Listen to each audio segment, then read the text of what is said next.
किसी भी संगठन को बढ़ाने के दो उद्देश्य मुख्य होते हैं। सबसे बड़ा उद्देश्य होता है नेटवर्क। हम जितने ज़्यादा एक दूसरे से जुड़ेंगे हमारा नेटवर्क बढ़ेगा। आप घर तक सीमित रहोगे तो आप घर के लोगों तक ही नेटवर्क है। आपको कभी भी कोई अच्छी बुरी परिस्थिति आई तो अपने परिवार को शेयर करोगे, कोई अच्छी बात आई परिवार को शेयर करोगे, थोड़ा बाहर जाएंगे तो मोहल्ले होगा। और यदि सारे भारत के एक संगठन को इकट्ठा हुआ तो कभी भी अच्छा बुरा कोई भी कार्य हुआ हम पूरे भारत को शेयर कर सकेंगे। एक नेटवर्क होता है, जिस व्यक्ति का जितना बड़ा नेटवर्क होगा वह अपने अच्छे बुरे कार्यों का शेयर कर सकता है, दूसरे के बुरे कार्यों में साथ दे सकता है। हम परिचित ही नहीं है, मान लीजिए अभी आपको कहीं से फोन आ जाए कि हमारे लिए आप परेशानी में हैं, सहायता कीजिए, तो आपको पता नहीं कौन है, पता नहीं कौन है, क्या पता फ्रॉड हो। और यदि नेटवर्क होगा वहाँ परिचित तो तुरंत कहेगा रुको, मेरे वहाँ महिला समिति के लोग रहते हैं, हम उनसे पूछते हैं। हमारे अभी नेटवर्क जब कोरोना हुआ ना, मेरा नेटवर्क मुझे बहुत काम आया। हालांकि मेरा कोई नेटवर्क नहीं है, लेकिन जिस समय जहां से कोई सूचना आवे तुरंत मैं कहूं नहीं, वहां अपना एक भक्त रहता है उसको फोन करो। जहां के जितने शिवरात्रि थे सब शिवरात्रि की लिस्ट निकलवाई, देखो कहां कहां गए, तुरंत तो शिवरात्रि के समाचार जाता है कि भाई जाओ, तुम्हारे गांव में तुम्हारे नगर में एक व्यक्ति परेशान है और देखो कौन परेशान है, और उसको कह दिया वो तो अभाग्य के महाराज का आशीर्वाद आया है, और पूरे गांव में उसने जाकर के उसमें सहायता की। अब यदि हम किसी को जानते नहीं रहते तो वो कह रहे अब हम हाथ पे हाथ रखे, भाई हम क्या करें। नेटवर्क है तो अपना प्रयोग कर सकते हैं, बात कर सकते, चर्चा कर सकते। कहीं दुनिया में जाकर के शिवरात्रि कहते कि एक बार गाड़ी का एक्सीडेंट हो गया, अब कोई वहां पूछने वाला नहीं। रात का समय एक दूसरा व्यक्ति गाड़ी से आ रहा था, उसने देखा कि गाड़ी खड़ी है तो उसने झांक के देखा तो अरे तुम तो शिवरात्रि हो, तुम तो शिवरात्रि, हमारा ग्रुप दोनों का एक ही था। लो साहब उसने गाड़ी रोकी, अरे साहब कैसी बात करते, चलो गाड़ी को छोड़ो हम दूसरी गाड़ी से करें। अब वो कहता है कि उस दिन हमारी रात में मौत भी हो सकती थी, लेकिन एक शिवरात्रि का नेटवर्क होने से हमारे परिवार और जिंदगी बच गई। लुट सकते थे, बच सकते थे। एक नेटवर्क का सबसे बड़ा तरीका होता है। दूसरा तरीका होता है किसी भी कलौ एकता बलम, अपने बल को तैयार करना। क्योंकि एक व्यक्ति कुछ भी नहीं कर सकता और 1000 व्यक्ति हो जाते हैं तो हम कहीं भी अपना एक संगठन को प्रदर्शित कर सकते हैं कि हम अकेले ही नहीं हैं, हमारे साथ 10 लोग और खड़े हुए, हम अकेले ही नहीं हैं, हमारा भारत है। तो इस प्रकार के तरीके होते।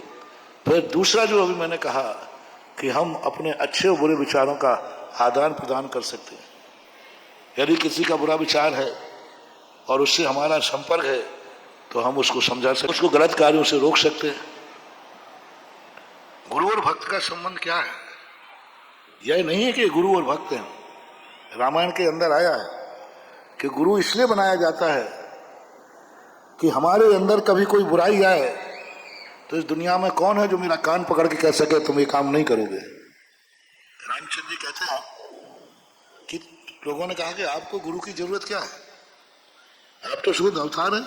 तो ने कहा नहीं, ये संसार है, संसार में कितनी सावधानी करो कभी गलती हो सकती है, और मैं भगवान हूं तो भक्त तो मेरे में गलती देखेगा ही नहीं। मैं कितना ही गलती कर सकूं, भक्त को भगवान में गलती दिखती। और मैं राजा हूं तो प्रजा डर से भक्ति में दोष नहीं देखेगी, तो फिर तो मेरी मुश्किल हो जाएगी। इसलिए मैं गुरु बना रहा हूं जिससे कि कोई भी व्यक्ति मेरे से कान पकड़ कर सके हे राम तुम ऐसा मत करना। तो नेटवर्क इसलिए भी बनाया जाता है। मित्र बनाने का अर्थ ये नहीं है कि मात्र मौज मस्ती करना, घूमने के लिए बनाना। मित्र का अर्थ होता है जब कभी एक दूसरे के जीवन में विपरीतता आने लग जाए, एक मित्र दूसरे मित्र को संभालता है, एक मित्र दूसरे मित्र को संभालता है। सगर चक्रवर्ती का यही हुआ। पूर्व में उसका नेटवर्क था, एक मित्र, दोनों, एक मित्र गलत कार्य में जा रहा, उसने आकर के मित्र की महिमा निभाई। रामचंद्र जी के जीवन में जब लक्ष्मण को 6 महीने रखे रहे, पूर्व के मित्र ने आकर उनको संबोधन दिया। तो अच्छे और बुरे कार्यों में एक दूसरे को हम शेयर कर सकें, इसका भी मुख्य उद्देश्य होता है। और आज के समय में जहां सारा विश्व एक मोबाइल में बन गया है, सारा का सारा विश्व एक मोबाइल में आ गया है, वहां आपके पास सारी की सारी समाज एक स्टेज पर होना चाहिए। मैंने अभी कुछ दिन पहले एक बात कही थी आगरा के अंदर कि आज की राजनीति में तुम जब भी चुनाव आए, हर जिले में मात्र एक सभा कर लीजिए, एक सभा, कुछ नहीं करना। हर महिला पुरुष का नियम होना चाहिए कि उस सभा में हम जाएंगे। सपोज कीजिए सागर है, सागर जिले में 1 लाख जैनी होंगे कि नहीं, बोलो।